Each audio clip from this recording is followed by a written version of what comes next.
All right. Hello, everybody, and welcome to another episode of the Couch Warrior podcast. As usual, I am your host, Mike, and today we are doing episode 23, and we're covering UFC Vegas 48, a dope card, dope main event, and a dope guest to wrap it all up.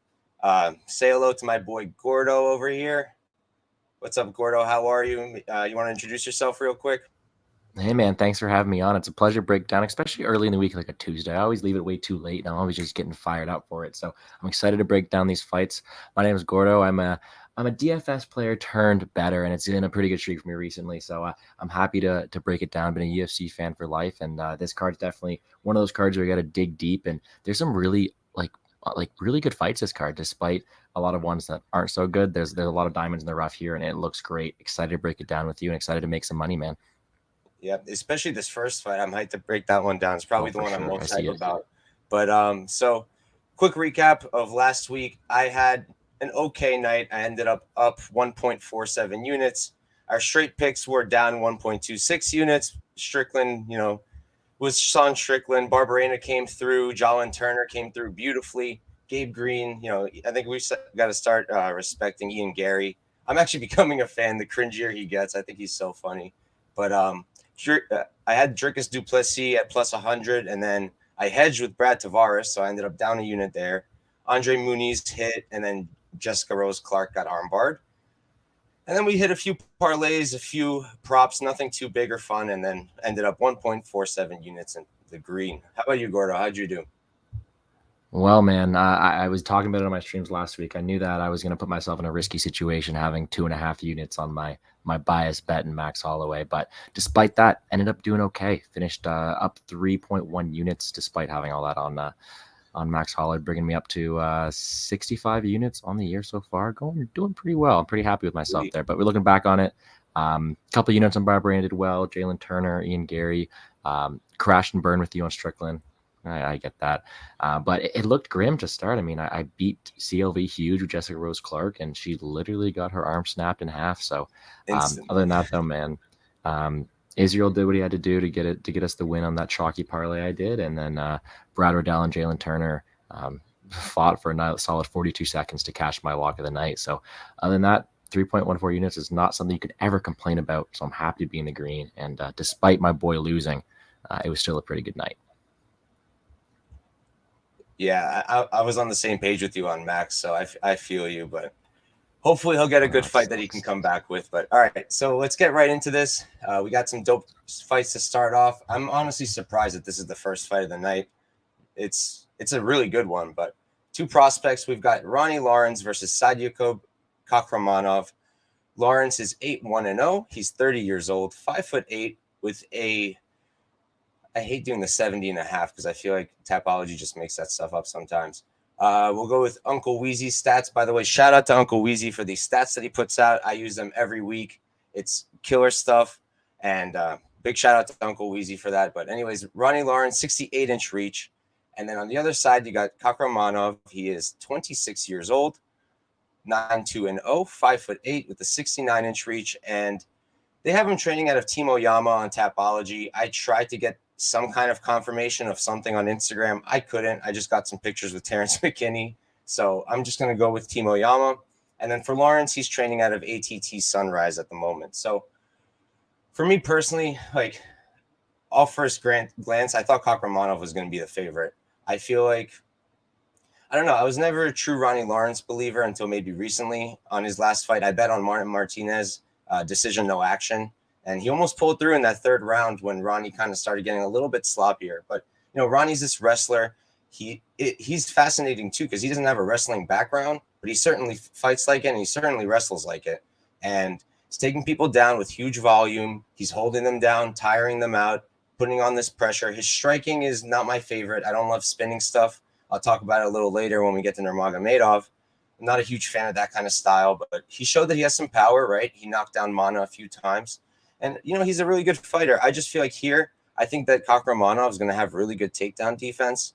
When I was breaking this fight down, like the first one I wanted to look at was Kakhramonov's fight with Nurmagomedov. And I wanted to see how he did there. And I thought he looked good. I thought that his takedown defense was pretty solid, all things considered.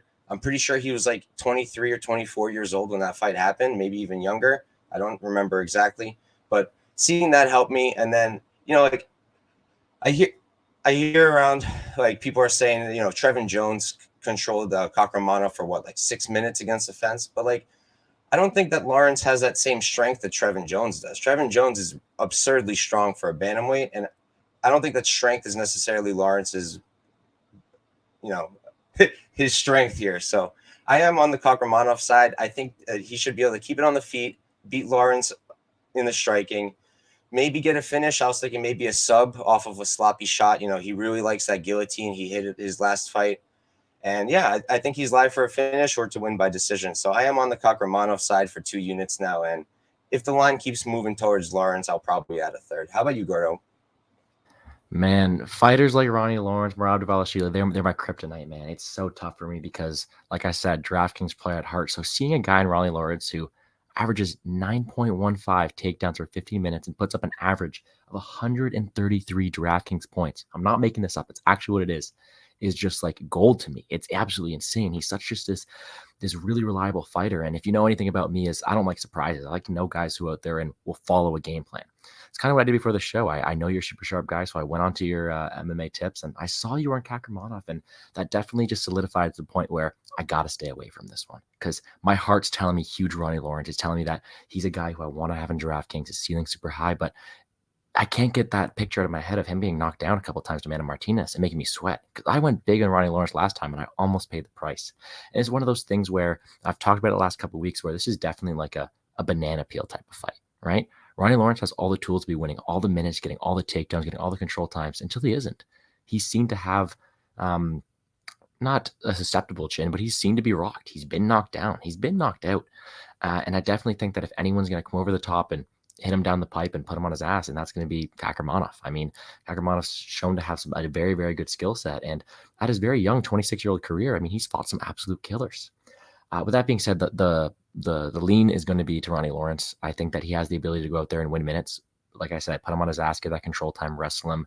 Saidyokub has been clinched up, pushed against the fence, taken down before many times.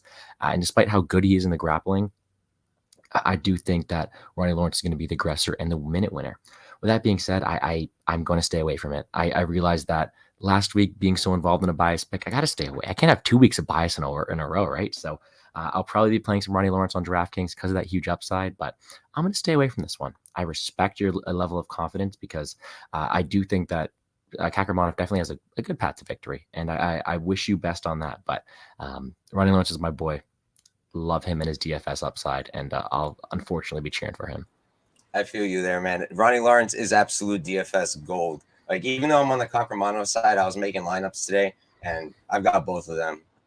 Because I feel like if Lawrence wins this fight, he's going to put up crazy numbers once again. But a little bit of disagreement, that's always fun. And we're going to move right along.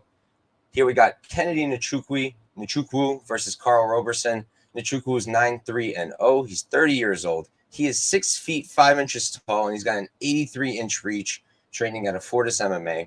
And then Roberson on the other side is 9-5-0. He's 31 years old, 6'1" with a 74-inch reach. And I have him training out of Killer B, but also Glory MMA as of right now. So that's a good move, something you like to see, especially with Roberson not doing so well recently. And, he's another interesting one because he's a kickboxer, but yet most of his success in the UFC has been grappling, really, if you look at it. Even against Wellington Turman, he wasn't the one getting takedowns, but he was reversing and finding success on the ground. I'm on Nzechukwu here. I'm a huge size guy. I strongly believe in size bullying. I mean, just look at Jalen Turner, right? I don't think Jalen Turner is that much better than Brad Riddell, but look what he did to him. And I think that if they fought 10 times, he would do that at least 6 or 7 times. It's the size. It's a really big deal. Like, we're talking here 4 inches in height, and we're talking about 9 inches in reach. Like, that's ridiculous, especially someone like Nzechukwu, who's finally learning to use his length. We saw in his last fight, he's finally starting to fight a little bit smarter. Obviously, he still lost points with the eye pokes, ended up losing the fight. I think it should have been a draw, but what can you do? Either way, I think that on the feet, even if Karl Roberson has the striking advantage, which I'm not convinced about, but even if he does, I think that the nullifier here is that size. I think that because of that, Nzechukwu is still going to have more success. And then is Roberson going to be able to take Nzechukwu down? I really don't think so. I mean, he's normally fighting at middleweight. Nzechukwu is huge. He's got, I have it down, I want to say like an 84% takedown defense. Pull it up real quick. 80% takedown defense on Nzechukwu. And I just feel like Roberson's not going to be able to take him down. And if he can, I don't think he's going to be able to hold him down. And then on the feet, I just think Nzechukwu can pick him apart. I see Nzechukwu winning a decision, maybe a late finish, but I think a decision. I placed just a 1.15 unit bet on him, money line. He's now minus 125, so he's moved a little bit, but I don't hate that still. What are you feeling, Gordo? No, you killed that, man. It's the unfortunate reality, man. Sometimes size does matter, but it's a fun fight. I mean, Karl Roberson's kind of been my downfall in betting career. I can't get this guy right, and that's the reason. Like, I know we've talked in the past few weeks about there being these orange bag fights where you don't bet them are going to be beaten by a bag of oranges. And despite all the low-level WMMA on this one, this is my orange bag fight because I cannot get Nzechukwu right. I cannot get Karl Roberson right. But let me tell you, despite me telling myself I do not want to bet this fight, I am this close to betting on Kennedy and Nzechukwu. I do think that the size is there. Like you said, 80% takedown defense. He's faced 50 takedowns in the UFC. And although Karl Roberson may be having the grappling advantage, it's going to be hard for him to get there just because Nzechukwu is going to have that ability to frame him off. He's got huge size, huge length. And I think that despite Karl Roberson maybe having the kickboxing background and better technical ability, you have this added disadvantage because you have to get past that length and size of Kennedy, right? So it's a tough one for me to pick. I'm really close to betting Kennedy. I'm right there with you. You're kind of making me want to because you got that confidence on him. And I do think he picks him apart from range. With that being said, can't get these guys right. So the pick is Kennedy. I like it. I can't put my hard-earned money on it because these guys have killed me in the past. Yeah, the one thing I was thinking is Lou would love this. I'm thinking this might be a yam bag fight right here. Point deduction, possibly. For sure. Didn't he hit it on the last Kennedy fight? Fighting like this, and then Roberson's just Roberson. Like, I wouldn't be surprised. Yeah, didn't Lou hit a yam bags on the last Kennedy and Nzechukwu fight? I think he might have. I wouldn't be surprised. I would not be surprised. Brandon saying can't trust these guys. I completely agree. You're not wrong, man. You are not wrong. But moving right along, talking about people we can't necessarily trust. Here we've got Cody Brundage versus Tresean Gore. Brundage is 7-2-0. He's 28 years old, 6 feet tall with a 72-inch reach, and he is training at a Factory X Muay Thai. And on the other side, we've got Gore. He's 3-1-0, so he's still super green, 28 years old as well, also 6 feet tall, but he's got a 75-inch reach, so he's got a 3-inch reach advantage. And he's currently training. So I believe his usual camp is ATT Atlanta, but I think he's at MMA Lab right now based off his pictures. He just posted a picture with Cannonier and Benson Henderson, who are both over there. So I believe he's doing some work there, which is good for sure for a striker like him. You know, I think they're very good at grappling over there, so it's a good place for him to be. This one, you know, I came into this fight and I was like, all right, I'm for sure going with Brundage, for sure. Because, like, I'm a huge grappling guy. Brundage has shown that he's got really, really good grappling. He's got really good credentials. I know he gets shit for it, the William Knight fight, but like taking down William Knight, taking his back and flattening him like that is not an easy task. Like, even if you couldn't hold it all the way, just the fact that he could do that is super impressive to me, because that's my concern here. Can he take down someone as strong as Gore? And he's already shown me that he probably can. So that's like the one thing. But then on the other side, I'm looking at the striking, right? And I'm just like, Brundage is hands down. Gore's also hands down. Brundage can't really strike that well. Gore can strike really well, and he carries a lot of power. So I haven't been able to pick a side here. I'm a little too nervous because, like I mentioned, Gore is still so green. He's 3-1. Like, I think he's going to get so good as time passes on. He's going to grow right in front of our eyes, but he's 3-1. And then Brundage, like I said, 7-2-0, but the wrestling's there, but the striking's not. So what I went with here was fight doesn't go the distance, actually. Or was it the under 2.5? Let me just double check real quick. Fight doesn't go on your bet MMA. Yep, I went fight doesn't go minus 130, 1.3 units. And I like that a lot because I think that Tresean Gore could knock out Brundage. I think Brundage is pretty defensively irresponsible on the feet. And if Brundage can get it down, I wouldn't be shocked by a sub or maybe ground and pound. So I like the fight doesn't go better than picking a side, although I might still end up picking one. I just don't know which one just yet.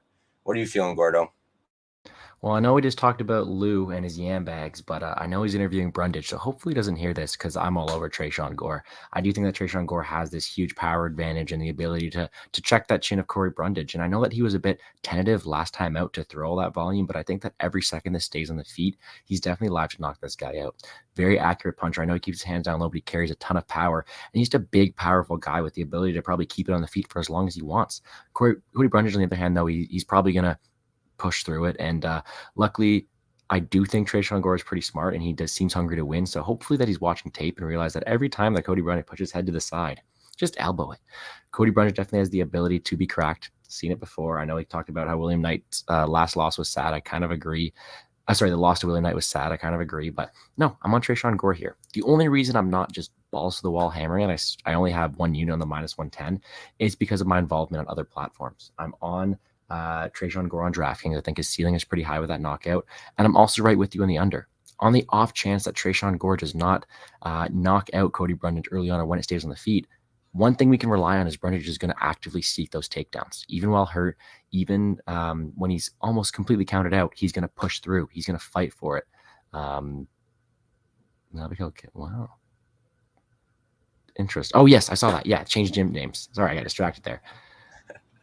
With that being said, though, you can never cut out Cody Brundage, right? He showed that in his Dalcha fight. He was getting absolutely destroyed, jumped Gilly, looked great doing so. So I think that Brundage is a guy who has great heart, and despite not having the complete chin that we wanted to see in a wrestler like him, he's going to fight for your money. And if he does get Tresean Gore down there, I do think he has the advantage.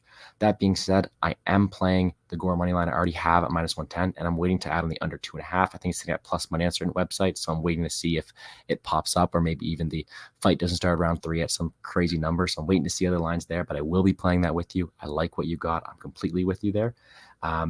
With that being said, the pick is Gore. The pick is Gore by knockout. I like that. Cody Brundage keeps his hand low, has been chin checked, and I do think that Gore finally gets that win that people have been talking about to get. They haven't put the props out yet for this one, but do you think you'd play Gore by KO if it's like plus 300 or more? Oh, for sure. If it's that high, I unfortunately don't think it is going to be that high. I think it's going to stay relatively. Yeah, that's why I'm sticking with the fight doesn't go, because the fight doesn't go primarily revolves around that knockout. It just covers my bases a bit more, right? So I'm completely there with you. I know why you bet it because you can't pick a side.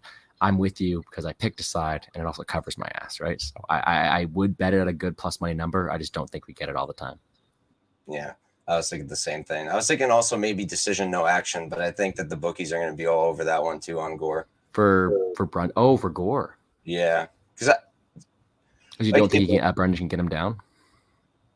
Like get him out? I think he can. I just think it's not that likely. Like if you told me right now the fight goes to decision for sure, I would probably lean that it's Brundage winning. But if you tell me the fight ended inside the distance, I'm probably going to think that it's Gore who won. So. For sure. No, I like that. I definitely see it. And in terms of a fight on DraftKings too, I think they both, I know this isn't your DraftKings show, so I apologize for mentioning it, but I think they both cover their price tags in a win. The guys, they're both at Path to Victory, score well. So I like the fight doesn't go. Cheer for some violence on a night like this. A prediction would be Gore KO. All right. So moving right along, talking about orange bag fights. This is definitely one that you got to watch out for. We've got Antonina Shevchenko versus Cortney Casey. Shevchenko is 9-4-0. She's 37 years old, 5'8" with a 68-inch reach. And I currently have her training out of Evolve MMA. And then on the other side, we've got Casey. She's 10-9-0. She's 35 years old, which surprised me. I for some reason, I thought she was much younger. 5'7" with a 67-inch reach. And she's training out of MMA Lab. Just spoke about it real quick with Gore. So it's a good camp. For this one, honestly, so I went into this one, I was thinking, all right, I think Shevchenko is probably going to win. Like, that was my lean. I wasn't willing to bet her, not at -180. I was like thinking maybe I'll parlay her with, I'll talk about it later, with Nurmagomedov. I can't find another leg for him. But then I watched the tape, and I don't think I'm going to be able to get to a bet at all. Like, Shevchenko, she does best on the feet. She's supposedly a kickboxing world champion and whatnot. But I feel like she doesn't have that much of a striking advantage over the women she's been fighting. Like in her last fight when she fought, who was last? Andrea Lee? Was that her last one? Yeah. So like the Andrea Lee fight, Andrea Lee outstruck her. And I just feel like she's not showing this kind of crazy striking that we were expecting. She is good on the feet. Her combos are solid. I think her 1-2 is very slick. I like that she's throwing straight strikes, and she does seem to have some power. What was that? She fought Casey O'Neill last. Sorry, correcting myself. Casey O'Neill. So that was actually another fight that I was watching, and I was surprised. I didn't remember the first grappling exchange where Shevchenko actually ended up on top. I thought that was impressive, knowing what we know about Casey O'Neill. So definitely shows she's been improving there.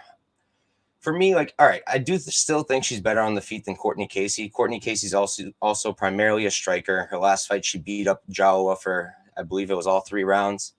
Jawa had a terrible game plan there. I mean, when she did shoot for takedowns, she got them pretty easily, which leads me to believe maybe Shevchenko can find some success there too. She took down Ariane Lipsky, I believe, before finishing her with ground and pound. So that's something available to her. I don't know. I do lean Shevchenko here. I'm just not comfortable enough to be betting her as this much of a favorite, especially what we've seen with women's MMA recently. The dogs have been barking, and I would not be surprised if Casey stole a decision. Something I did look at was maybe fight doesn't go as a sneaky little pick, because it's like plus, I'll pull it up. Fight doesn't go is plus 155, which is interesting, but even that's not really juicy enough for me. So right now, no action for me on this fight. What are you thinking, Gordo? You know what, man? I should have no action right there with you, but so far I am looking to play something on here. And let me tell you why. It's because I'm a bit of a degenerate. No, I'm just kidding. That is true, but it's not the reason why. I think that despite both these ladies having really a tough time to pick a side, I do think this is one of these fights that is one of these really wide lines that isn't wide enough. And that is just, for me, is just, I do think it goes over here a lot of the time. Sure, Antonina Shevchenko has been, ended inside the distance in 4 of her last 5. That being said, though, there are people who won't implement the same game plan as Cortney Casey, right? In that she has 3 of the 4 losses being on the ground. And I don't necessarily think I can trust Cortney Casey to get it to the ground that often. I think that if she does, she may be able to win some of the exchanges and do better than I think she might do here. But unfortunately, I see a slower kickboxing affair to which that I think that Walmart Shevchenko will have the better chance of winning, right? I do think that that's her highest win criteria. And whereas I don't think she'll necessarily live up to the minus 175 price tag, I do think she'll win the exchanges more often than not. That being said, I'm right there with you. I laughed a bit when you brought it up. Is you're looking for someone to parlay side with, and I kind of am too. I know you're a bigger parlay guy than I am, but I definitely am going to have a bit of him parlayed somewhere up. And what I'm looking on right now on Betway, I can get minus 130 for Said and the over 1.5 in this fight right here. And I think that's what I'm going to end up doing. Haven't locked it in just yet because I'm waiting for props on Bet365, to which has an even better odds on Said Nurmagomedov. But that being said, I think this is definitely an orange bags fight. I already used my orange bag pass earlier in that, so I'm trying to give out some actions. I do think it goes the distance. But that being said, man, you can't be confident here because Antonina is the better striker, in my opinion. She'd probably win the exchanges. But if Cortney's smart, she shoots her takedowns, make it a scrappy fight, and probably does it. It's just, I don't think she can. So at 35 years old, I don't think she's making the necessary improvements to have the best chance at winning, and therefore Shevchenko's probably the better side here. But am I targeting this on DraftKings? No. Am I rushing to the window to play a dog here or play a big heavy money line? I'm not either. So unless I'm really digging for some value, which is what I might do for that parlay, I don't really see a way of targeting this from a money line side. But the pick's going to be Shevchenko. I think I'm going to tail you on that parlay. That's slick, honestly. Said in the over 1.5. I like that a lot. I would do Said and Kai Borralho. I'll talk about him later, but I was lucky enough to get him at minus 140 and minus 170. So I just played him money line, and I don't want to overextend. So that's why I'm looking for other pieces. But we're going to talk about that for sure. So moving right along, this one's another really fun one. The return of Ricky. Finally, we got Aiemann Zahabi versus Ricky Turcios. Zahabi is 8-2-0. He's 34 years old, 5'8", with a 68-inch reach, training out of TriStar Gym. And on the other side, we've got Ricky. He is 11-2-0, 29 years old, 5'9", with a 72-inch reach. So he's got a 4-inch reach advantage, training out of Team Alpha Male. And for anyone who doesn't remember, Ricky's from The Ultimate Fighter, season 29. He's the winner, the champion, and he's very dope. The second coming of Tony Ferguson, just at bantamweight. And because of that, I feel like the line's a bit wide just because of the hype behind Ricky. But all that said, I think he should win this fight. When you look at Zahabi, I was kind of just looking at him, trying to figure out what is he? Is he a striker? Is he a grappler? Like, what's his most comfortable spot in the UFC? Like, what's he been doing? And I can really come to any conclusion. Like, you look at his striking game, and he's really winging his shots. He's kind of just looking to counter. His combos are good when he's letting them go, but the output just isn't really there. The cardio is pretty good. He holds up, but again, that's kind of because he doesn't really do much. His striking defense is good, 65%. He keeps the distance well, but again, I think he's keeping the distance well because he's not really closing the gap to throw much. And then his counter grappling is also good, 72%, which is something you want when you're fighting Ricky. Ricky's not some crazy wrestler, but he does grapple well, and he does scramble really well. His back takes were really clean against Brady, and I just really like what I see from Turcios. I love guys who just bring that pressure and who just don't stop, and they will break you and they will fight for your money. So I do like Ricky Turcios to win this fight. I think that he should just win a decision, but I wouldn't be shocked if he got a late finish as well. Maybe one of my round 3 spots. If any of you guys have watched the Bet Elevator before, I love my round 3 sprinkle. So this might be a good one. But I just think that Turcios is a better striker. I think that he's more well-rounded and he has more weapons to win the fight with. So I do like him. I played a money line and I parlayed him with Jamie Mullarkey. So that's my first parlay right there. But Turcios is my pick. What are you feeling, Gordo? Man, Turcios is so much fun to watch, man. I remember, I still watch The Ultimate Fighter, but I really enjoyed watching him. This guy's just full of energy, good vibes, and he's a really fun fighter, super entertaining. He's just going out there to have some fun and do some damage. I really, really like what he brings. And I'm looking back pre-tape, I'm thinking to myself, man, I want to bet Ricky Turcios, all right? Zahabi seems to be very, very inactive. He's a guy who doesn't really fight that often, and despite him being Canadian, my Canadian boy, I can't really put just a vivid memory of him winning or performing very well, aside from him being spinning back elbowed, and then his most recent win, which is that knockout. So I couldn't really get the best visual representation of him, and I was really excited to play Turcios. But I look into the tape, I look in the line, and I think that this is really a spot where it is recency bias. And I think that despite Ricky Turcios being the rightful favorite, he's too big of a favorite. And his line is climbing and climbing. And Ricky Turcios is everybody's favorite fighter this week. And I get that. He's a great fighter, super fun to watch. But does he win the fight? And does he live the line up to the line as much as we think he does? I don't necessarily think so, because despite him being super fun, entertaining, and just this all-around great guy, he has a lot of holes in his game. And making his real UFC debut, I'm going to call it here, because, again, he fought a guy off the show. It's really interesting to see how he fares, because Zahabi's one of these guys who's so technically sound, in my opinion. He does a lot of things very, very well. It's going to be a perfect test to see where Turcios is, because whereas he is all action, he's a lot of fun to watch, there are holes in his game that people may be able to exploit in the future, right? Super hittable, being taken down really easily. And where he's very active, he just seems, there's just seems that be like that gap between him and the higher level of the division. With that being said, I'm completely on the Turcios side in terms of picking a side. I think he does win this fight. However, I think you have to be really careful if you're him, because if one thing Zahabi does have, as the combat mentioned in the comment section there, that power. And if Ricky Turcios is going to let himself be hit as much as he had, I mean, he got knocked up by Amanda Martinez. That's probably Zahabi's win criteria here, because he's not going to be as active as Turcios. He's not going to go out there and proactively grapple as long amount of times like I'd want him to. So I do think that Turcios wins this fight a lot of the time. I just think you're just being a bit nervous. I think you just be a bit nervous if you do have that Turcios ticket, just because of that round 1 power. But I'm really excited to see how Turcios grows. Where does he go from here? He's super fun, super entertaining, and people love him. But how does he improve as a fighter? Because there's certain things that he has to work on, I think, to become a champion one day, or especially in the top 5, top 10. But I'm excited to watch him fight. I think it's a spot where I'm just going to sit back, no bet for me, take notes and see what are the holes in Turcios' games, what is he working, what is he improving, and see if I can bet him from there, because he is still young. But the pick will be Turcios for today. So, Gordo, I have a DraftKings question. Would you play Turcios for GPPs? You know what? That's a fun thing with him, because he is just such high volume, right? He's a guy who he just throws up submissions from the bottom, who's going out there being active. But in this one, I will play him, but I won't have as much ownership as people expect me to have here, because let's see, if we're looking at a guy like him, he has the opportunity to be knocked out early on, because he does get hit very often. So that really limits his floor. And I mean, in GPP doesn't matter as much, but in my whole overall lineup creation, And you look at his win condition, and whereas he is super high volume, super high output, super high wanting to finish fights at all time, doesn't necessarily get it. I don't know how often he gets an early finisher to score very well, and I don't know how often he goes out there and scores 10 times his value. I don't necessarily think his ceiling is as high as other people in that price range, so it's hard for me to go out there and really want to put him in all my lineups because, I mean, throwing submissions off your back doesn't really score very well unless you actually get them, right? It doesn't score at all unless you get them.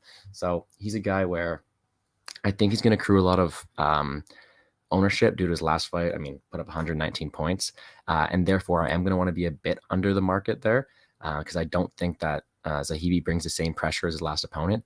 With that being said, I'm fully aware that he is so high output that he may do well. I don't see him putting up, what is he, 8.8K? I don't see him putting up 100 plus points over a lot of people in the other price range too. So I will have him, just not as much as other people this week. Got it. Thank you for the DraftKings knowledge. I know that's your thing. Man.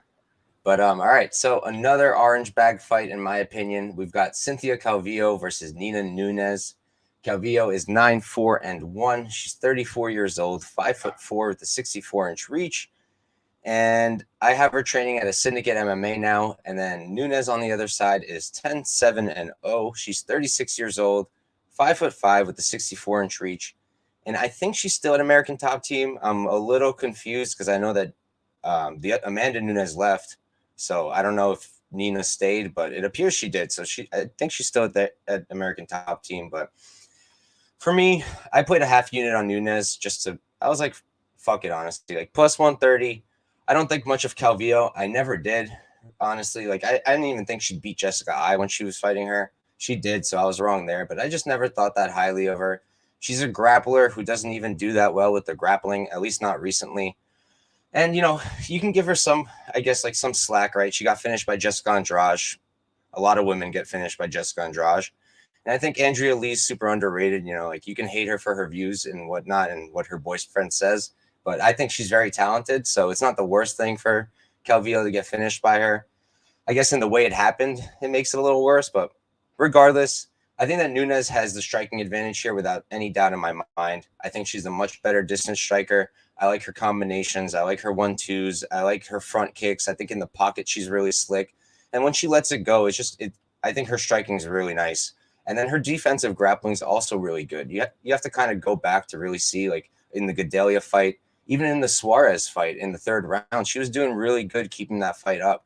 So in a vacuum, I think Nunes wins this fight most of the time, and I think she should have probably opened as a favorite. The big question mark is what's she been up to, right? She started this family with Amanda. She had a kid, and I was watching the fight. I don't remember if it was the Gadelha one. Yeah, it was the Gadelha one, and the commentary team, they were talking about how she said that if she loses the Gadelha fight, she might just call it a career and go raise her family.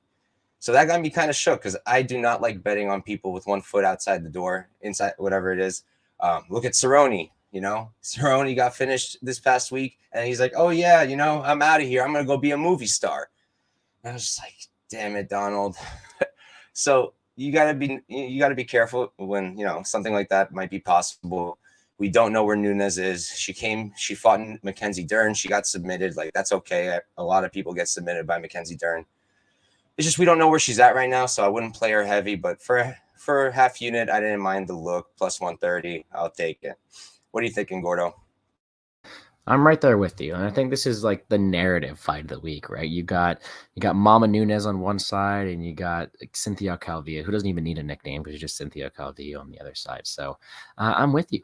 I did the tape, and I think that in all reality, despite how much time and effort I put into it, I could probably throw all those notes away because there's so many new things that have come into the lives of these fighters that have affected the way they're going to perform this weekend. I think that if we're strictly looking off of old numbers, which is probably not a good thing to do long term, but if we're looking at old odds, I mean, we forget that Nina Nunes was favored against Mackenzie Dern. Like she was supposed to win, and Mrs. Ansaroff or Nunes is really a talented fighter. It belongs to the top division and who has done really well there. Yes, she lost to Mackenzie Dern. She got styled on. Very impressive for Dern, but that was coming off of a birth, coming off of and facing a really top person in the division. And whereas she isn't really on that same decline as Calvillo, in my opinion, Cynthia Calvillo has really just shown not a decline because she has been facing better levels of opposition, but she just doesn't seem to be all there. She doesn't seem to have that same will. Doesn't seem to have that same fire as she had in the past. And she's going to go out here, and I don't think she can be able to have that same grappling success as she would like to have in these fights that she's looking to win. I mean, if we're looking at her major path to victory here, it's not in the feet. I do think that Nina Nunes is the better striker on the feet. It's going to be spamming those takedowns, looking to aim control time. And can Nina Nunes do that? I mean, not to make any bad jokes, but you'd think that Nunes, working with Amanda Nunes, would be able to withstand some takedown attempts. But it's one of these spots where I shouldn't be betting on it. I'm right there with you. I shouldn't have done it. But I saw Nina Nunes at plus 137, and I had to take it. She's going to be the better striker. I think she wants to put some money in there, provide for her new family member. And all narratives aside, I don't think I can trust Cynthia Calvillo to go out there and spam takedowns and look the favorite like she's supposed to be. And therefore, I had to jump on the underdog of Nina Nunes. I'm right there with you. If I lose money in any fight, I warrant it. Like, I deserve to be losing money on this fight. But I do think that Nina Nunes should be winning this at a higher clip. And she's the better striker, in my opinion, and shouldn't be an underdog at all. Agreed. It's like, I don't know if people are thinking maybe if Calvillo is going to pull off what Mackenzie Dern did, but like, they're so different. They're so different. So we both are on Nunes, and we'll move right along because, like Gordo said, we should not be betting on that fight. And hopefully Uncle Weezy won't see this video. So hopefully we'll be safe from the oranges. But coming up next, what's up, Gordo? Sorry, I left my mic on. I saw the chat, and now I'm back on the card. I'm just gonna check out Twitter to see if he actually is. No, is he really back? That would be beautiful. Let's find out. Yes, he is. He's facing FAC bantamweight champion Garrett Armfield at 145 pounds. They fought in 2018. Onama won via unanimous decision. Rematch on Saturday. Wow, I don't know who that is, but Onama's probably gonna be like minus 300, minus 400. You know what, probably. Man? Let's do some on the spot, just like wiki cap it. I know we're gonna do our own research, talk about it later, but after we're done taping this card, let's look into it. I'm down. Do you know Garrett Armfield at all? I remember him because I just threw tape. I don't know how. Like, the name is one of those names that seems familiar. I just don't know how. So I'm gonna look at his Tapology record, see if I remember what fight I taped of his, or if I'm just completely lying. All right, sounds good. Thank you for telling us, by the way. I forgot who said it. Let me check. My boy Kiarix. Thank you for letting us know about that fight. I am hyped that Onama's back on the card. I'm a big fan. But moving right along, we've got Michael Johnson versus Jamie Mullarkey. Michael Johnson is 20, 17-0, 36 years old, 5'10" with a 70. Let me see. I don't like these halves. I feel like they're usually wrong. All right. Weezy's got Johnson at 73-inch reach. And then on the other side, we've got Jamie Mullarkey, 14, 5-0, 27 years old, 6 feet tall. So he's got a 2-inch height advantage, 74-inch reach. So he's got a 1-inch reach advantage. And Mullarkey's training out of Freestyle Fighting Gym, and Johnson's training out of Sanford MMA. If you've watched my show before, you know that's one of my favorite camps. So that's good to hear from Michael Johnson. Maybe not so much because I'm on the Mullarkey side, but good for him that he's at a good camp. So this one's a weird one, right? Because Michael Johnson is the champion at winning fights until he loses them. He's the best at grabbing a loss from the jaws of victory. Like, it's just so ridiculous. He's such a talented striker. He's so good. His hand speed is just ridiculous. Like, I was watching back the Patrick fight, and it was just, his striking is so good. The angles he creates, the combos he lets go, just the hand speed, like I mentioned, it's just so good. And, you know, his striking defense is still holding up, even though I think he is starting to get hittable. I didn't remember watching this live, but on retape, I saw it. Aiemann Patrick actually hurt him with a strike during their fight. So it's not something you want to see, but he's also got a good takedown defense, 78%. So that's good as well. And, you know, like you watch the fights where he didn't have so much success against Clay Guida, for example. Like, Clay Guida brings a special kind of style that I don't think Mullarkey's necessarily going to bring. And then you look at his other fights, like, all right, he lost to Thiago Moises after beating Thiago Moises up and just getting submitted. He lost to Stevie Ray in a close fight. Josh Emmett knocked him out after Michael Johnson beat him up for 2 rounds. So Johnson's just a hard fighter to cap. And because of that, I can't back him. I just can't. Like, I don't want to back someone who's going to be winning the fight and then just loses on me. And I just feel like, look, Mullarkey's so much younger. He's bigger. He's very strong. And he's also a killer. I know there's this narrative going around now that Kiarik's saying kill Cliffs FC, not Sanford. I mean, that's what it says on Tapology. But if you go to his Instagram, he's at Sanford, I believe. I could be wrong, but that's because they changed the name of the gym from Sanford to Kill Cliff. So Sanford and Kill Cliff are the same gym now. Okay, that's going to take some time to get used to, but all right. Yeah. So, yeah, I just feel like Mullarkey could bring the pressure. I think Mullarkey could bring grappling into this fight as well. I think that's something that, he's underrated for, but it's something that he is able to do. He did it to Devontae Smith with some success. I know the Smith fight isn't the best thing to talk about here because Smith did hurt him in the first round and he did beat him pretty well. But I think Devontae Smith is also really good and also very strong and also a very good striker. So, for me, my favorite play here, honestly, isn't picking a side either. It's violence. I played the under 2.5 for minus 145 for a unit. I really like that because I think either of these guys could finish each other. I personally think that we don't go the distance more so than we do in this fight. And I personally think Mullarkey can catch him. I might sprinkle Mullarkey sub depending what FanDuel gives me if it's something nice. But I lean Mullarkey. Seeing like everyone and their mom on Johnson's making me a little bit nervous, but let's see what you think, Gordo. What are you thinking? I am everyone and their mom on this one. I am with the Michael Johnson side, and I tweeted out, I can't believe I'm betting Michael Johnson twice in a row. Let's just see here, man. It's one of these ones where I'm kicking myself because I tell myself I shouldn't be betting on fighters I don't think that are going to win. I just don't think that Michael Johnson should be plus 200 in this spot. And I mean, you can tell me otherwise, but it's not like he's a bad fighter. And I think if you take away a lot of those fights that he was winning and you end it right before he gets knocked out, he's a much bigger favorite in this spot. I mean, the guy is a talented fighter with just this knack of throwing away fights, like you mentioned. And I think that there's a good chance that he's able to go out there and probably do that again. I mean, he looked good his last time out.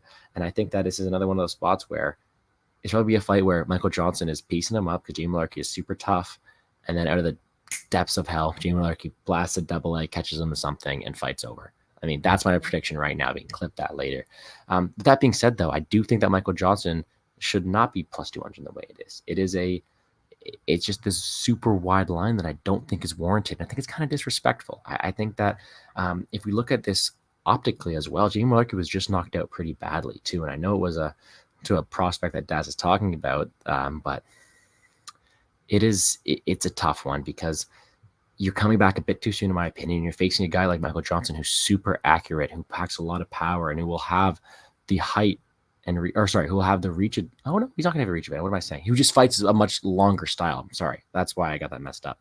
Michael Johnson has the ability to strike from range, be a lot more accurate striker than Jamie Mullarkey is, and I feel like the longer this stays on the feet, Michael Johnson had the opportunity to look like a favorite in hindsight. With that being said, I get where you're coming from. This was a 50-50 fight. I'm probably taking Jamie Mullarkey as well because he has the ability to go out there and push that grappling upside, to make it dirty, to be the more durable fighter, in my opinion, and to look like a fighter who should be a favorite. With that being said, I'm picking Michael Johnson. I think that his upside is through the roof, not only on DraftKings, but on a moneyline standpoint. And I think that he goes out there and he knocks out Jamie Mullarkey once again. He's got this length. He's got this power at the end of his punches, and he's just got to stay away from that banana peel. I mean, he's on lap 2 or 3 of Mario Kart. He knows that banana peel is there. Avoid it. All right. So I think he goes out there and does it. I think it's going to be a really, really fun fight. And I'm going to be completely real with you. I'm going to be betting the under as well. I'm waiting for that fight doesn't start round 3 line to open up again. I'm forever doing that now after, what fight was it? Was it the Na Liang fight or something like that, where I bet the under 2.5 big, and then the fight didn't start round 3 was like huge plus money that shouldn't have been. So I'm going to do that from now on, but I'm completely with you. I'm on the under here. I think Michael Johnson puts him out, but if Jamie Mullarkey decides to push a grapple heavy pace and make it dirty, then it's going to be tough for Michael Johnson because, Jamie Mullarkey is no slouch at all. So super fun fight. Official picks to be Michael Johnson by KO. Just give me a fun scrap. It's another one of those ones where I'm betting Michael Johnson, and if I lose money, it's because I bet Michael Johnson. All right. So good luck on your bets, but I'm on the side of you here. Like you said, like you mentioned, if all of Johnson's fights ended when he was doing well, he'd be champ probably. Like until he slips on that banana peel, this guy is so good, and he can grapple too. He's shown that. He's shown some good defensive grappling and some good offensive grappling too. So I definitely see where you guys are coming from with the Johnson pick. I just personally can't trust it. But moving right along. Do you think it gets? What was that? Oh, do you think it gets better than plus 210 for Johnson there, or do you think the line comes back in? Honestly, maybe, because right now it's going back towards Jamie. Based off of Twitter, I would have thought that Michael Johnson would be gaining steam. Also, did you know that Jamie opened as the underdog? Yes, I saw that, man. And That's the crazy. thing too is I tape my fights a week. I'm a couple weeks early on my tape, right? And I was so close to betting Mullarkey, and then I'm like, okay, don't do that. And now he blew up huge, and now I'm on the other side, and I'm thinking to myself, damn, Gordo, really trusting Michael Johnson again? What is wrong with you? Well, speaking of fighters that we can't trust, we've got two of the champs of that. We've got Jared Vanderaa versus Chase Sherman. Vanderaa is 12-8-0. He's 30 years old, 6'4" with the 80-inch reach, and I believe he's still at Team Quest. And then Chase Sherman on the other side, 15-10-0, 32 years old, 6'4", 78-inch reach. And I actually think that he's at Sanford also now, Killer FC, whatever. I'm going to keep calling it Sanford for a while. But this one's crazy, man. I do think that Vanderaa is going to win. I don't think that anybody should be betting him at minus 180. That's just crazy. You look at these guys, they're honestly pretty damn similar, just with a few small differences. Both of them are big volume strikers, at least when they're given the opportunities. I think Vanderaa is a bit of a pillow-fisted guy. Sherman shows a little bit more power. At least he's got a semi-recent finish against Ike Villanueva. I mentioned it in my notes. In his last 8 fights, Chase Sherman, he's only beaten Ike Villanueva, and that was Ike going up to heavyweight. So that's another thing to consider when you're looking at this. And stylistically, I think Vanderaa should win. I think that he can weigh on Sherman against the fence. They've got like a 20-pound difference. Sherman last weighed in at 247. Vanderaa had to cut to make 266. And personally, I see the fight playing out mostly against the fence. Vanderaa just weighing on him, dragging on him. Maybe we get a high output striking fight. I don't really know. If it stays on the feet, I'm going to lean Sherman. I think that he hits harder, and I think that he's technically the better striker. So I can't hate anyone for taking a dog shot on him. I can't possibly back Sherman. I just can't. Something that keeps flashing in my head is Collier taking him down and submitting him with a freaking rear naked choke. I mean, that was just absurd. Like, if you told me that happened before the fight, I would have called you a damn liar. Like, there's no way. And it happened in the first round. So I'm going to be looking at Vanderaa sub for a similar reason. We saw Vanderaa take Alexei Olenik's back, which is terrible fight IQ, but the skill was pretty good. It was there. He's not much of a wrestler. He doesn't really get takedowns, more of dragging people down, but I think that he can get Sherman down. And if he does, I think he'll finish, whether it's TKO with ground and pound or some kind of sub. I don't know. But yeah, I think Vanderaa wins the fight. That's my lean. I'm not going to play either side. I'll probably just hit Vanderaa sub for a sprinkle. I'm not positive. I was looking at the under also here. It's at, let me pull it up. Oh, so it actually kind of got blasted a little bit. It was minus 120 like 2 days ago, and it's now minus 145, which I already like a little less. But I do lean Vanderaa, probably take Vanderaa sub, but that's it for me. What are you thinking, Gordo? Come on, Mike. Let's talk a bit here. I got 2 questions for you. First off, is having this much red good in Tapology? That's the first question, because it's all losses. Second of all, is Jared Vanderaa really a black belt? I mean, if you could take Olenik's back like that, maybe. In the moment, I thought that was pretty slick. I was thinking you're an idiot, but I was like, that's pretty slick. I was on the Olenik side, so I was happy that he did that because I knew what was coming afterwards, but I thought that looked good at first. If there's anybody he's going to look like a black belt against, it's going to be Chase Sherman. And it's a really weird fight for me because you have a guy in Jared Vanderaa who's the mountain, who did his Dana White series interview, shouting out his TikTok and calling himself an idiot. Like, the guy's a specimen, right? He's a not the smartest guy out there, but he's had this ability to just go out there and beat the low level fighters of the division. And Chase Sherman, just this guy who, first of all, there's only one vanilla gorilla, and that's Jason Witt. But Chase Sherman's a guy who's not seen to be that trustworthy, and he hasn't had the most favorable matchups to his style. So you have a spot here where you have a guy like Jared Vanderaa who's got a brick for a head, who I can't trust to go out there and proactively grapple and expose the ground game of Chase Sherman, versus a guy in Chase Sherman who might have the technical striking advantage, might have the ability to make it really, really close, but not to the point where I can trust to bet him. There is no way you can get me to bet on Chase Sherman.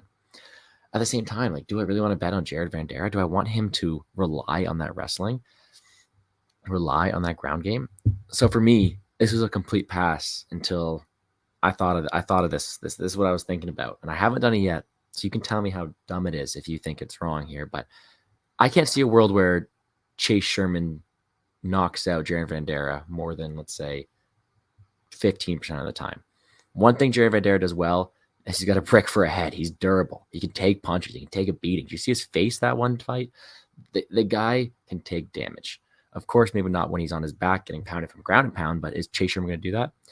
I think that Jared Vanderaa withstands damage throughout this fight. And I think that the most likely minute winner in terms of a technical striking bout is going to be Chase Sherman. I'm looking at Jared Vanderaa scorecards, no action. I'm looking at the most likely finisher in my spot is Jared Vanderaa. Just purely because he's going to have that ground game. He's going to have the ability to use that black belt because it's going to look like a black belt down there. And I really think that if he gets on top of Chase Sherman, he puts him out of there. That being said, if it goes all 15 minutes, I mean, Chase Sherman has technical ability, looking pretty well, looks pretty good doing so. But is he going to knock out Jared Vanderaa? Like, the guy's got a brick for a head. The only time he's really been finished is by submission or by ground and pound. I truly think Chase Sherman's win condition is a decision. So I might play it. I might not. What do you think about that one? Do you think that one's dumb at all, or you think it's a decent What's look? the play? I'm looking at Jared scorecards, no action at -175. No, I don't hate that at all. Like you mentioned, I don't see Sherman knocking him out. It's possible, Yeah. but just like you mentioned, he's been knocked out twice, Vanderaa, and both times was ground and pound. And it was Sergey Spivak, who I think really highly of, and Alexander Romanov, who I think we all think highly of. So, Two grapplers. I really don't see Sherman knocking him out. And like you said, if someone's going to get a finish, I think it's Vanderaa. Like, I'm going to be playing the sub. I'm thinking because it's plus 550 on Bet Online now. I'm thinking there's a good chance that FanDuel is going to throw it out at like plus 700. And if they do, I'm going to hit that for like 0.25 units or something. But okay. I might also look at Vanderaa round 3 because Vanderaa does slow down. Obviously, I mean, look at him. You could guess that, but he still keeps going with the output. And in fact, he picks it up sometimes in the third round. Whereas Chase Sherman, you look at him in round 3 in what was the fight? Let me pull it up real quick. Parker Porter. And this man by round 3 was just a shell of himself. It was unreal. He was dead. So if we get to round 3, then I really think Vanderaa can get him down and maybe finish him. So I might sprinkle the round 3 finish as well, but we'll move right along. All right, these guys are a little bit more trustworthy. So here we got Said Nurmagomedov versus Douglas Silva de Andrade. Nurmagomedov is 15-2-0, 30 years old, 5'8", 70-inch reach, and I have him training out of Team Mad Grappler. And then on the other side, de Andrade, 28-4-0, 37 years old, which isn't great for bantamweight, 5'7", 69-inch reach, and he's training out of Corinthians MMA, at least according to Wheezy's stats. And this one's another really interesting one because, like, de Andrade, he's 37, but this guy is just ripped and, like, he hasn't lost his heart. Like, you watch his last fight with Morozov. Morozov is a dog. Morozov brought it to him. Morozov almost finished him. And then he brings it to him in the second round and finishes Morozov. And that's what you want from a guy, right? Somebody you're backing, someone who's a dog. His striking's good. He's got big power. He just wings his shots a bit too much for me. His output's a bit too low for me.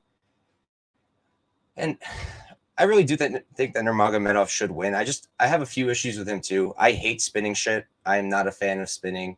I don't like it. I feel like even the best guys like Zabit could just do much better if they just stop spinning.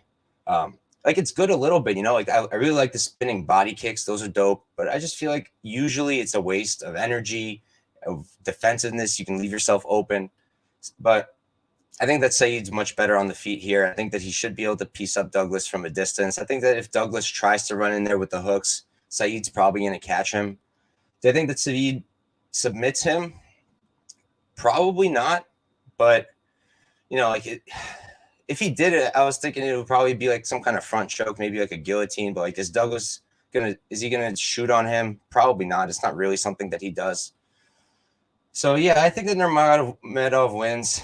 He's what is he? He's minus 255. That's the best you can get. Like, I wouldn't play that money line just because like he's also kind of low output, and like we haven't really seen him much out of the first or second round. Like his last fight, I think that went to decision was Ronnie Barcelos, and he lost that one. And the fight before that he went to decision was the Scoggins fight, which he arguably lost too, according to a lot of people.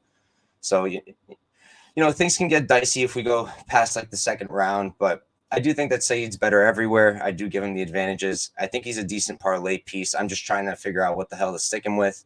I think what you said earlier is a dope one. The over 1.5 on the Casey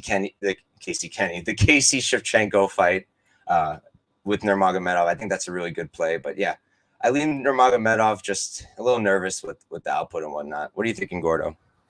You broke that down perfectly. This is one where I do think that Said does have him covered in a lot of places, but you can't really count out the heart of Silva Andrade.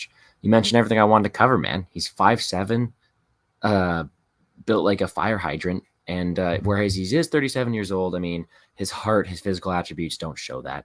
Guy's an absolute killer in terms of his physique and power and heart, but he's going to be outclassed here, in my opinion. He's going to have the disadvantage on the feet. He's going to be at a technical disadvantage, at a range disadvantage, and then on the ground, he's going to be at a wrestling disadvantage. He's going to be at a grappling disadvantage. It's really tough for me to picture a positive outcome for Silva Andrade, because I know you're talking about the output for Saidyokub, but I still think that his counterpunching ability against the smaller, let's say, more brute-ish guy in Silva Andrade is going to help him score points here.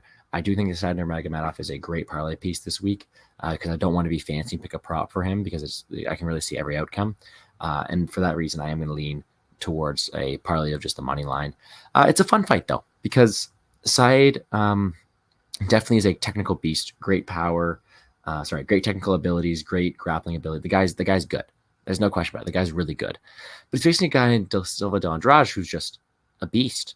And he's going to bring a fight. He's going to bring a pace. He's going to want to win. He's powerful. He's always in it. And it's going to be a fun one to watch. Unfortunately, I think it's Said's fight to lose. I think he's like I said, better everywhere. And if I would have seen anything from him on tape of him like being put his lights out, maybe it would have been a bit more scary. But he seemed to be very technically sound and not allow that to happen to him. So I'm with Caio in the chat there. Said are homeless this week. I'm fully with it. Sorry if I butchered that name, but yeah, I'm with him in the chat there. I think he wins. Like I said, I'll probably make that parlay be an absolute square, but I'm all for it. I think he does well. I think it's gonna be a fun fight. One prop I've been looking at here, you can tell me what you think. I've been looking at the under 2.5 for this one because you look at Said and he's a finisher. Like I mentioned, when he doesn't finish, he's been losing in the UFC or should have lost. 5 fights. 3 of them finished in the first round for Said in the UFC. Then you look at De Andrade, 10 fights in the UFC, 5 went to decision, 5 finished inside. I feel like that a finish here is live on either side. Obviously, I think it's much more live on the Said side. Like you mentioned with the counter striking, I think he can catch De Andrade. I think that he can maybe get in a sub if De Andrade shoots, maybe a panic shot. And then I do think that De Andrade still will always have, that ability to get one of those shots that just puts him out. Like he does have that power. He does carry it. We haven't seen it happen to Said, but I do think it's something that could be possible. So I don't hate the under 2.5. What do you think of that one? Yeah, I don't mind it. I think that definitely, especially in recent form, this is when it looks like it. But if we look back to deeper in the tape, I can't really see that same finishing instinct and like, let's say, hunger to finish the fight as much as I'd like to from the side, because if you don't go out there and really kill Silva Andrade, she's going to fight back, just ask Morozov, right? So fun fight. I think the under 2.5 is a good look, but not one I'm running to play myself. Gotcha. All right. So we're up to the co-main event already, just under an hour. So that's great. We got 6 people in the chat. Thank you guys all for tuning in. Really appreciate it. But all right, so this one's probably one of my most anticipated fights of the night, and it's mostly because I really like Borralho. I think there's so much to like. But here we got Kyle Borralho versus Armen Petrosyan. Borralho is 11-1-0, 29 years old.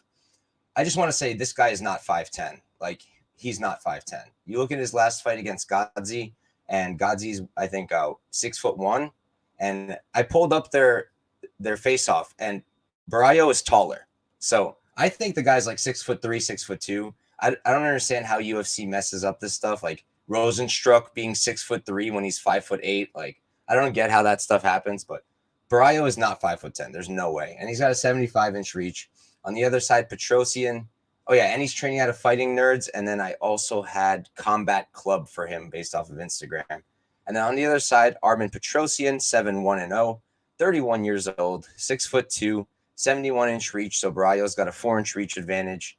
And he is currently training out of American Top Team. So in my mind, this is probably going to be striker versus grappler, right? You got Tresean, who's kickboxing background, and he's already shown in all his fights, right? Everybody's trying to take him down. Everybody knows that's their path. And while most people do succeed in taking him down, most people don't succeed in holding him down. His one loss, it was like a KO, I think, in the first round. He hasn't lost from being wrestled yet. And you look at some of his fights, like his Contender Series fight, he got out grappled until the guy got tired out. Gregory Rodriguez, I think, could have killed him if he just grappled the whole time. Just the idiot decided not to grapple till like end of round 2, round 3. And that's why I think Borralho could win here, right? Like going into his last fight against Godzi, I was leaning Borralho also, but I was thinking that he'd win on the feet and keep it off the ground. But that's not what he did at all. He brought it to Godzi on the ground, held his back for like 2 rounds. And then, unfortunately, like illegally kneed him and the fight ended super weird. But he was killing it. And on the ground, he looked dirty. And I know he's got a BJJ background. He doesn't have that many subs in MMA. He's only got 3 of them. But he does compete. If you look at his topology, he has a BJJ match with, what's his name? We all love him. He just beat Parker Porter. Jailton Almeida. Yeah. So he had a submission, like a BJJ match with him in 2021. It's called Submission Circus. And I remember his last fight, I was trying to like find tape of it because I wanted to see how good he is in the grappling against someone like Jailton. And I couldn't find much because it was this really weird situation where it was like teams, and Jailton was just so good that he went for his team, and he wrestled, grappled, whatever, everybody on Borralho's team. So it was like Jailton versus like 5 guys in a row, and Borralho was like the only one who went to the distance with him, or whatever it's called. So he does have grappling, and I think it's really clean. And in the striking, that's where I'm a little worried here. He does keep his chin up. He's kind of got that karate style, that Conor McGregor stance. And it makes sense. He says McGregor's his favorite fighter, so clicks now.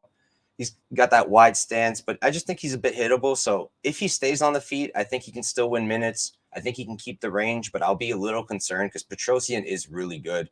He's got really good striking, really good hand speed. The combos are there. There's a lot to like.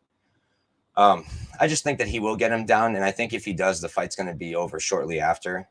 I played Borralho money line when he was like -140. I thought that was an absolute steal.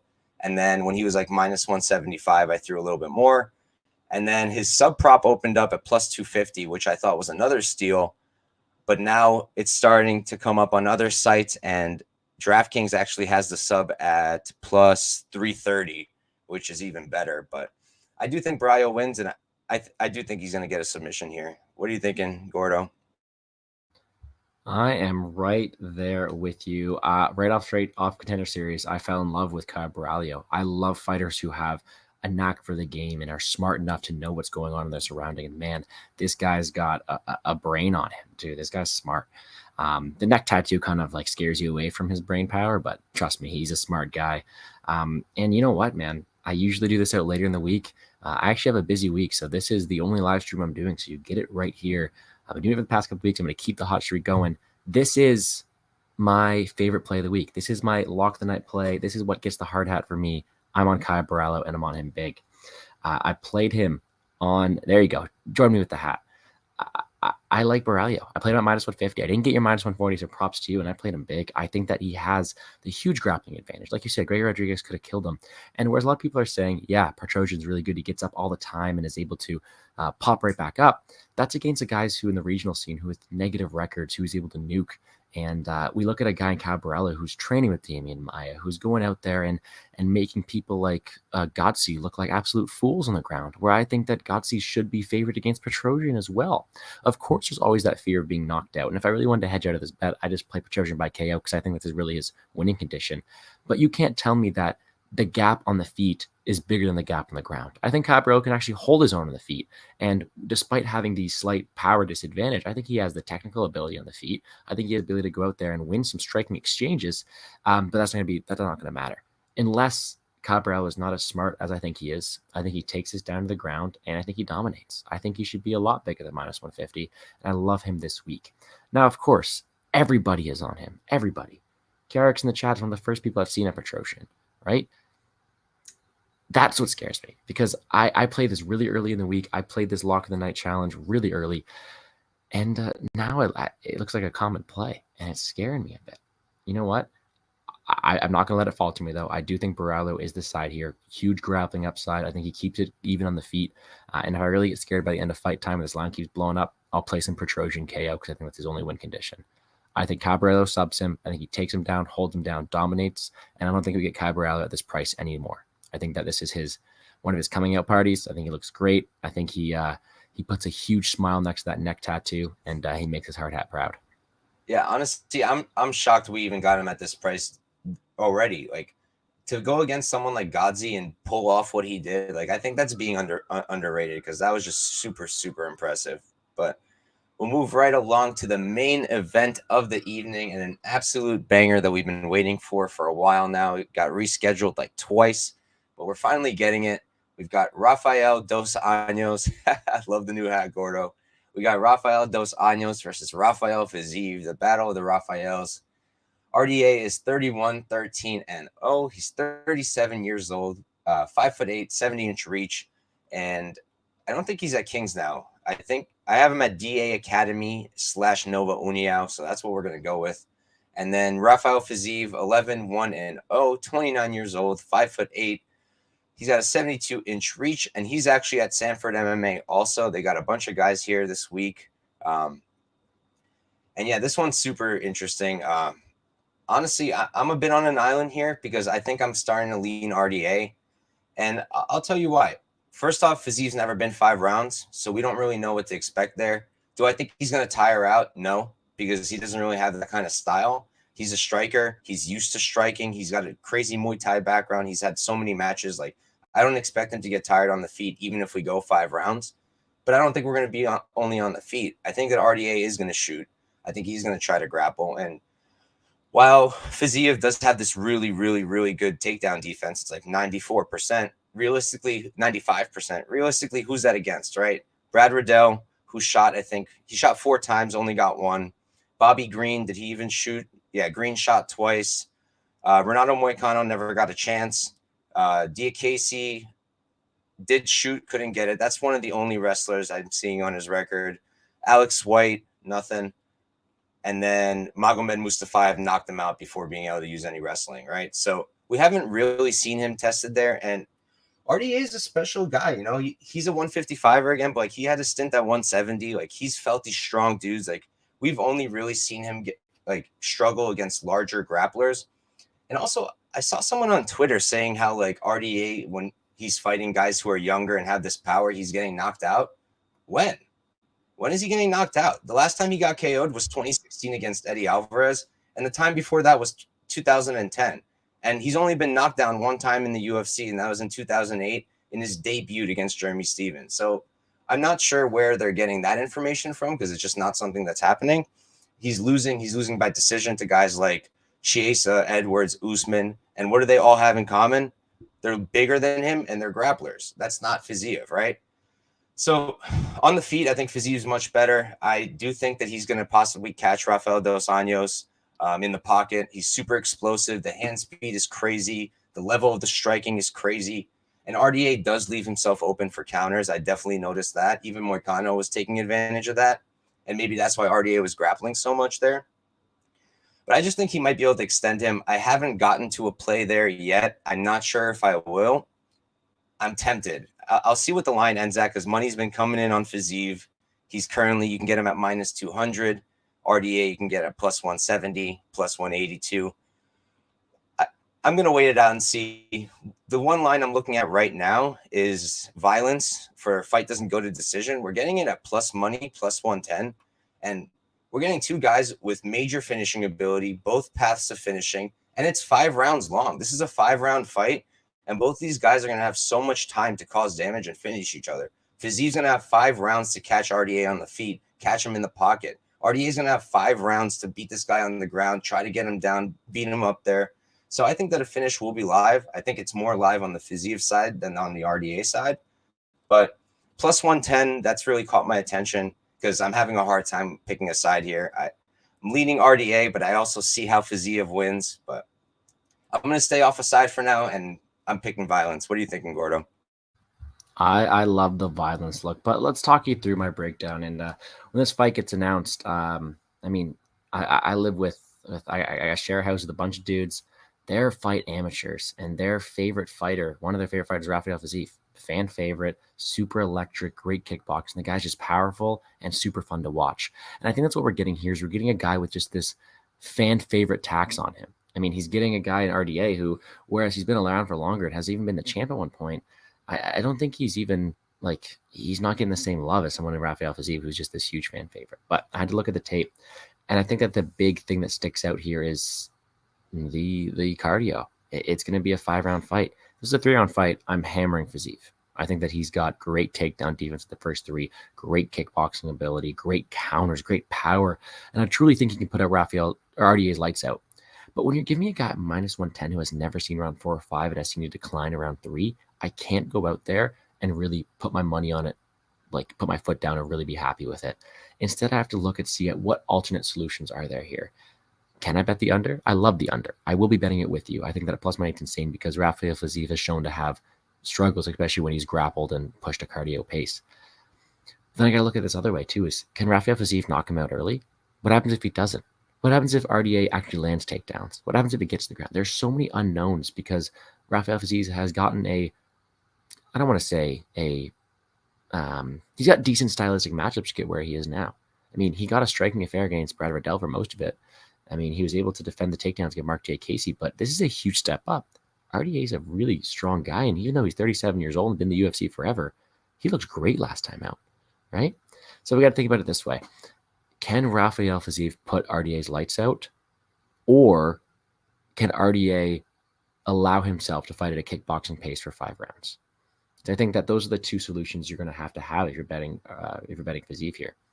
If you're betting RDA, you're looking for him to push a pace, tire out Fiziev, get him on the ground. But if he doesn't do that, it's Fiziev's world. And whereas I do think Fiziev wins and he's going to be the pick, I can't go out there and parlay him or play him at minus 210 because there's so many things I don't know what's going to happen in this fight. I love Fiziev's takedown defense. I love his finishing ability. I love his power. But that's over a 3-round fight. That's over guys who don't have the same credibility as RDA. That's over guys who aren't going to push the pace and be able to go 5 rounds like RDA. So it's pretty simple. If you're playing Fiziev, you're hoping that it's a slower fight. Playing RDA, you're hoping for the highest pace fight possible. I'll be rostering them both on DraftKings. I'll be cheering for Fiziev. I love his style. I love his power. I love the way he fights. And I'm just hoping for a fun fight.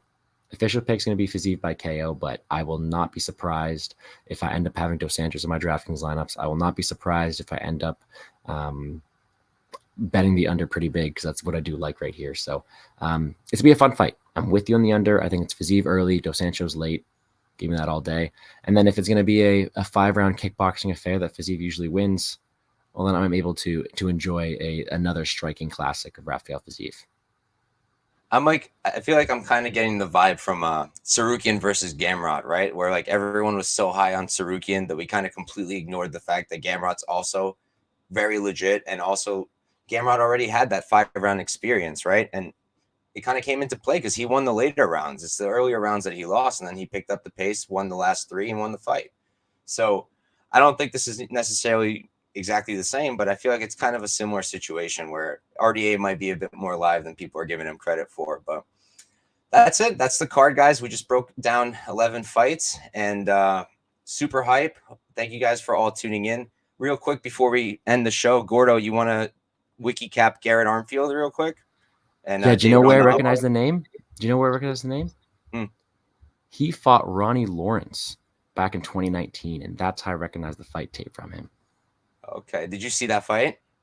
I did tape I don't remember it that often. I type these fights weeks in advance. Let me check my notes for that. Off the top of my head, I don't remember it that well. I know that Roddy Lawrence beat him, and I see it by decision, so I assume it's just going to be a grappling clinic. With that being said, if we're looking at wiki capping it, I promise I'll do my due diligence and look up this guy properly. But 25 years old, seems to have some good rear naked choke, strikes, finishing. This guy's a finisher. So this fight looks like an absolute banger. He fought David Onama back in 2018, lost a decision, but I think it finishes here. He only has 3 decisions out of his 9 plus 15 fights. So I think this one finishes going up a weight class. David Onama is super fun, but it's going to be a close one. It's going to be a fun one. What about you? What are you seeing off this this quick and short, not trustworthy wiki cap?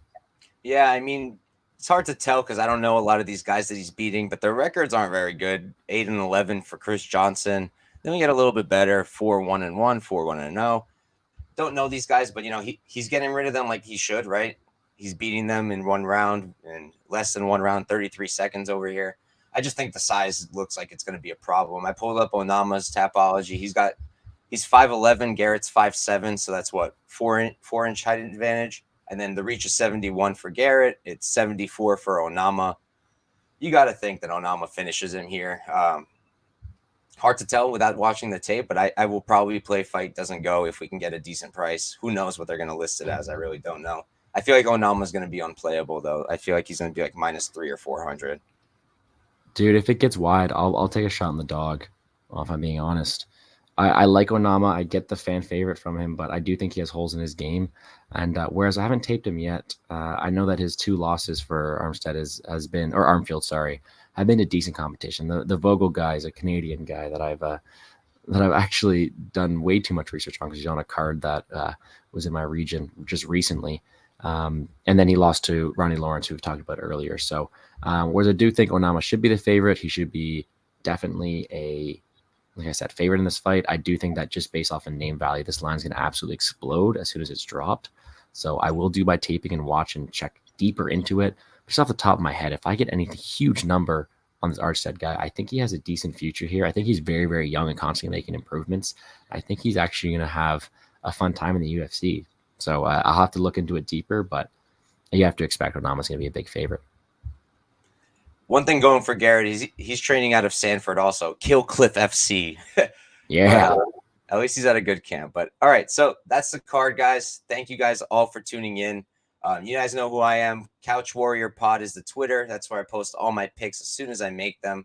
This is my YouTube channel. Every Tuesday, just like today, I break down the upcoming UFC card from a gambling perspective.